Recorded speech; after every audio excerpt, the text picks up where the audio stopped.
Welcome to Kalams hundred. My self Manikanta.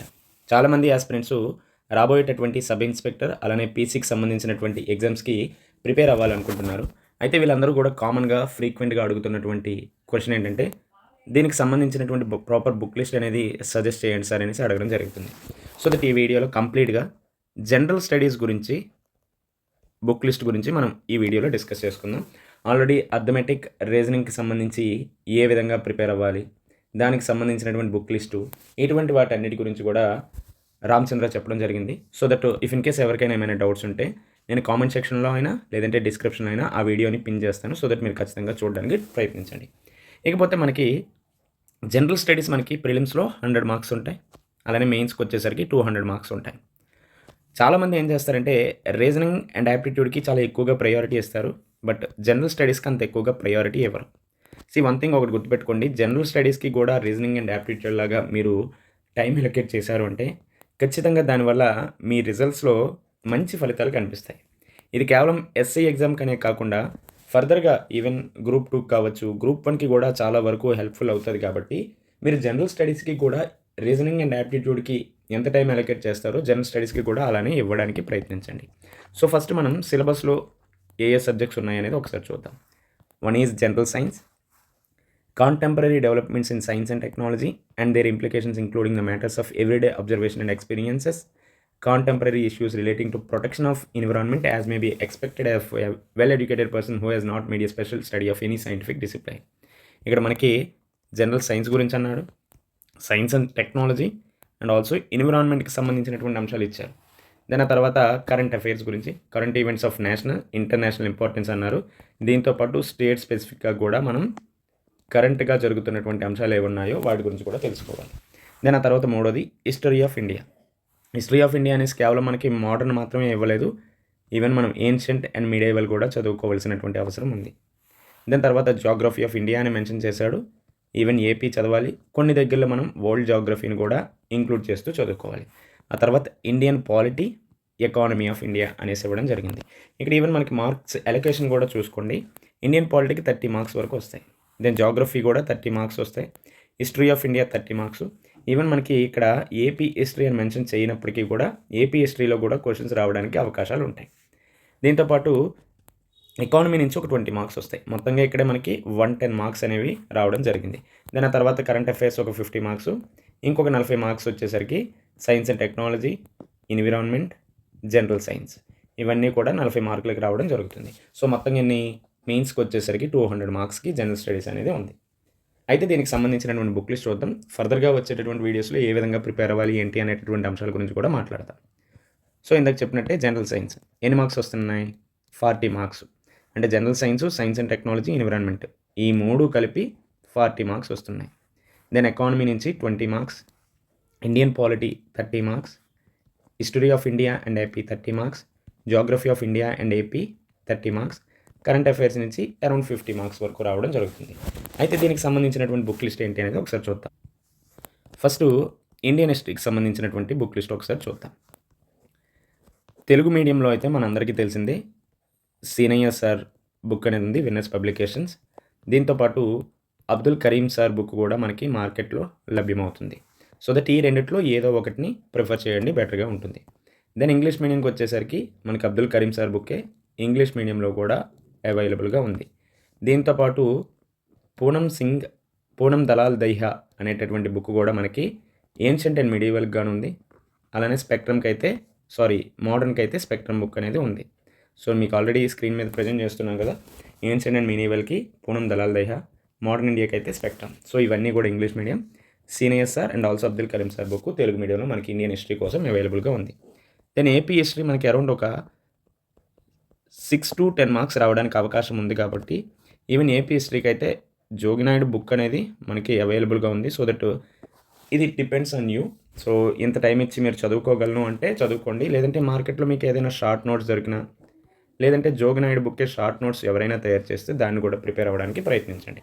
So ఇది Indian హిస్టరీకి సంబంధించి book list. దాని ఆ తర్వాత ఇండియన్ పాలిటీకి సంబంధించినటువంటి బుక్ లిస్ట్ ఏంటి అనేది ఒకసారి చూద్దాం. తెలుగు మీడియంలో అయితే GBK publications Krishna Reddy sir book ఉంది. అదేవిధంగా ప్రభాకర్ రెడ్డి సార్ బుక్ కూడా మనకి తెలుగు మీడియంలో అవైలబుల్గా ఉంది. సో అన్ని బుక్స్ చెప్తాను, ఇందులో ఏది మీకు బెటర్ అనిపిస్తుందో అది తీసుకోండి. ఇంకోటి ఆల్రెడీ మీరు ఈ 3 బుక్స్‌లో ఏదైనా చదివితే దాన్నే ప్రిఫర్ చేయండి. కొత్తగా తీసుకోవాల్సినటువంటి అవసరం కూడా లేదు. అలానే లక్ష్మీకాంత్ బుక్ మనకి తెలుగులో కూడా అవైలబుల్గా ఉంది. దీంతో పాటు 21st century Krishna Pradeep sir రాసినటువంటి బుక్ కూడా తెలుగులో అవైలబుల్గా ఉంది. సో దట్ ఇందులో ఏదో ఒకటి, ఈ 4 కాకుండా మీ దగ్గర ఇంకేదైనా బుక్ ఉన్నా దాన్నైనా ప్రిఫర్ చేయండి. సో దట్ అందులో ఎటువంటి ప్రాబ్లం కూడా లేదు. ఆ తర్వాత ఇంగ్లీష్ మీడియంకి వచ్చేసరికి Laxmikanth is Bible for English medium students. So English మీడియంలో ప్రిపేర్ అవుతున్నటువంటి అభ్యర్థులకి ఇండియన్ పాలిటిక్స్ సంబంధించి లక్ష్మీకాంత్ బుక్ని ప్రిఫర్ చేయండి, సరిపోతుంది. ఓకేనా. దెన్ ఆ తర్వాత జాగ్రఫీ ఆఫ్ ఇండియా. సో ప్రత్యేకంగా జాగ్రఫీ కోసం అయితే ఇఫ్ ఇన్ కేస్ మీరు ఎన్సీఆర్టీస్ బుక్ని చదువుతాము అంటే చదవండి, ప్రాబ్లం లేదు, 6th to 12th క్లాస్. అలా కాకుండా తెలుగు మీడియం వాళ్ళకి రమణరాజు సార్ది అవైలబుల్గా ఉంది. దీంతోపాటు విన్నర్స్ పబ్లికేషన్స్ వాళ్ళది కూడా మనకి జాగ్రఫీ అనేది అవైలబుల్గా ఉంది. ఇది ప్రత్యేకంగా తెలుగు మీడియం. ఆ తర్వాత ఇంగ్లీష్ మీడియంకి వచ్చేసరికి రమణరాజ్ సార్ బుక్కే మనకి ఇంగ్లీష్ మీడియంలో కూడా అవైలబుల్గా ఉంది. సో దట్ తీసుకోండి, సరిపోతుంది. మరీ ఎక్కువగా యూపీఎస్సీ లెవెల్లో మీరు ఇక్కడ చదవాల్సినటువంటి అవసరం ఉంది. సో దట్ రమణరాజ్ సార్ బుక్ అయితే తీసుకోవడానికి ప్రయత్నించండి ఇంగ్లీష్ మీడియం వాళ్ళు. అలా కాకుండా ఇంకా మాకు ఏవైనా ఇంగ్లీష్ మీడియంలో సోర్స్ చెప్పండి అంటే వన్ ఈజ్ ఎన్సీఆర్టీ, దీంతోపాటు జీసీ లియోన్, దీంతోపాటు కుల్లర్ పబ్లికేషన్స్. ఇవి కాదు అంటే పిఎంఎఫ్ఐఏఎస్ వాళ్ళ ఇంగ్లీష్ బుక్ కూడా ఉంది, అది కూడా ప్రిఫర్ చేయండి. ఇఫ్ ఇన్ కేస్ మీకు రమణరాజ్ సార్ బుక్ కాకుండా ఇంకేదైనా కావాలంటే ఇవన్నీ కూడా ప్రిఫర్ చేయాల్సినటువంటి అవసరం ఉంది. సో దట్ ఇవన్నీ కష్టపడకుండా బెటర్ రమణరాజ్ సార్ బుక్ అంతా ఒక దగ్గర కన్సైజ్ ఉంటుంది కాబట్టి మీకు కూడా ఎటువంటి ఇష్యూ ఉండదు. సో ఇది జాగ్రఫీ, ఇండియన్ పాలిటీ, ఇండియన్ హిస్టరీకి సంబంధించి చూసాం. దెన్ ఎకానమీకి సంబంధించి అయితే తెలుగు మీడియంలో అయితే మ్యాక్సిమం శ్యామ్ ఇన్స్టిట్యూట్ వాళ్ళు ఉన్నటువంటి బుక్ని అయితే తీసుకోవడానికి ట్రై చేయండి. ఎందుకంటే రామచంద్ర కూడా ఇది ప్రిఫర్ చేయమన్నాడు కాబట్టి చెప్తున్నా. సో దట్ శ్యామ్ ఇన్స్టిట్యూట్ వాళ్ళ మెటీరియల్ తెలుగులో అవైలబుల్ ఉంది అండ్ ఆల్సో ఇంగ్లీష్ మీడియంలో కూడా అవైలబుల్గా ఉంది కాబట్టి అది ప్రిఫర్ చేయండి. అలా కాని పక్షంలో నితిన్ సింఘానియా బుక్ అనేది మనకి మార్కెట్లో లభ్యమవుతుంది, అదైనా తీసుకోండి.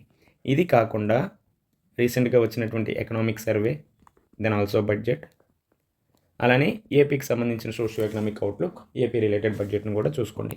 ఇది ఈవెన్ మనకి కరెంట్ అఫైర్స్లో కూడా ఇంక్లూడ్ అవుతుంది కాబట్టి కేవలం ఎకానమీని దృష్టిలో పెట్టుకొని మాత్రమే కాకుండా కరెంట్ అఫైర్స్ని దృష్టిలో పెట్టుకుని కూడా చదువుకుంటాం. సో ఇలా ఇండియన్ పాలిటీ అయింది, ఇండియన్ హిస్టరీ అయింది, జాగ్రఫీ అయింది. అలానే ఇప్పుడు science and technology, environment, general సైన్స్కి సంబంధించి మ్యాక్సిమం ఇటీవల కాలంలో మనకి డైరెక్ట్ క్వశ్చన్స్ అడిగేవాడు. మోస్ట్లీ బిలో 10th క్లాస్కి సంబంధించినటువంటి బుక్స్ నుంచి ఎక్కువగా అడిగేవాడు. ఇటీవల కాలంలో చూస్తే మనకి 11th, 12th క్లాస్కి సంబంధించినటువంటి ఎన్సీఆర్టీ బుక్స్ కూడా వాటి నుంచి కూడా అడగడం జరుగుతుంది కాబట్టి మీరు బెటర్ జనరల్ సైన్స్కి సంబంధించి 11th and 12th class ఎన్సీఆర్టీస్నైనా prefer చేయండి. అలా కాని పక్షంలో విన్నర్స్ పబ్లికేషన్స్ ఉంటుంది, అదైనా ప్రిఫర్ చేయండి, సరిపోతుంది. సో దట్ కన్సైజ్గా ఒకే దగ్గర ఉంటుంది కాబట్టి ఎటువంటి ప్రాబ్లం కూడా ఉండదు.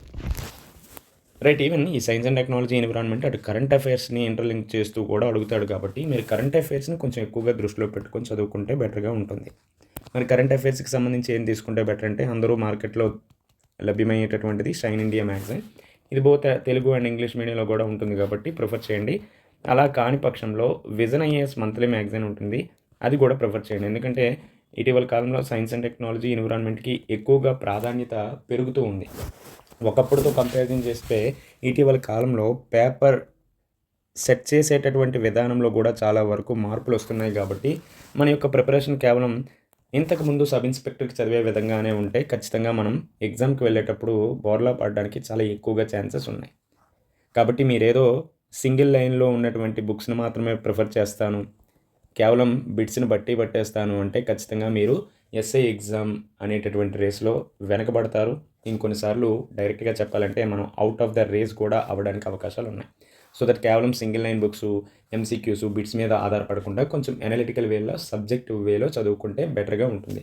సో ఫర్దర్గా వచ్చేటటువంటి వీడియోస్లో మనం పాలిటీని, హిస్టరీని, geography, economy, science and technology, environment, general science, current affairs, ఈ సబ్జెక్ట్స్ని ఎలా డీల్ చేయాలి, ఎలా డీల్ చేస్తే బెటర్ మార్క్స్ వస్తాయి, ఇటువంటి వాటి అన్నిటి గురించి కూడా డిస్కస్ చేద్దాం. ఇకపోతే అర్థమెటిక్ అండ్ రీజనింగ్కి సంబంధించి రామచంద్ర మనకి డీటెయిల్గా ఎక్స్ప్లెయిన్ చేశాడు కాబట్టి సో దట్ మీరు ఆ వీడియోని చూడండి. అందులో సార్ ఏదైతే చెప్పారో దాన్ని ఫాలో అయితే సరిపోతుంది. సో ఇఫ్ ఇన్ కేస్ ఏమైనా మీకు డౌట్స్ ఉంటే కామెంట్ సెక్షన్లో తెలియజేయండి. Until then stay tuned, take care, bye.